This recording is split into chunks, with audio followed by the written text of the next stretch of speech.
श्री राम सेतु के बारे में हम सभी जानते हैं। ऐसा रामायण में बताया गया है।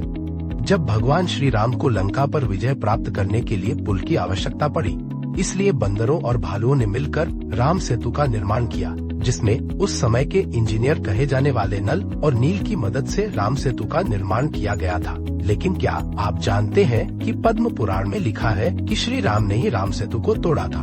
वाल्मीकि द्वारा रचित रामायण में बताया गया है कि किस प्रकार श्री राम ने रावण पर विजय प्राप्त की थी।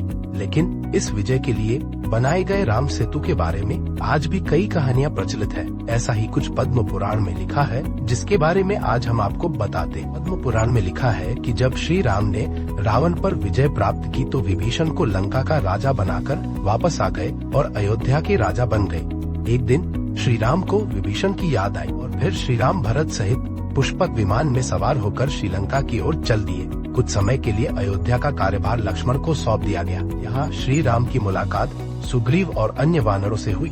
जब सुग्रीव को पता चला कि श्री राम विभीषण से मिलने जा रहे हैं, तो वह उनके साथ हो लिया। रास्ते में श्री राम ने भरत को पुल दिखाया, जिसे राम सेतु कहा गया। अब श्री राम ने श्रीलंका जाकर विभीषण से मुलाकात की और कुछ दिनों तक लंका में रहे। जब श्री राम वापस जाने लगे तो विभीषण ने श्री राम से विनती की। विभीषण को डर था कि राम सेतु के रास्ते इंसान श्रीलंका में आ सकते हैं। विभीषण ने कहा कि यदि इस राम सेतु से मनुष्य आकर मुझे परेशान करे तो उस स्थिति में मुझे क्या करना चाहिए। विभीषण के ऐसा कहने पर श्री राम ने अपने बाणों से पुल के 2 टुकड़े कर दिए और फिर उसे 3 हिस्सों में बांट दिया और बीच वाले हिस्से को अपने बाणों से तोड़ दिया।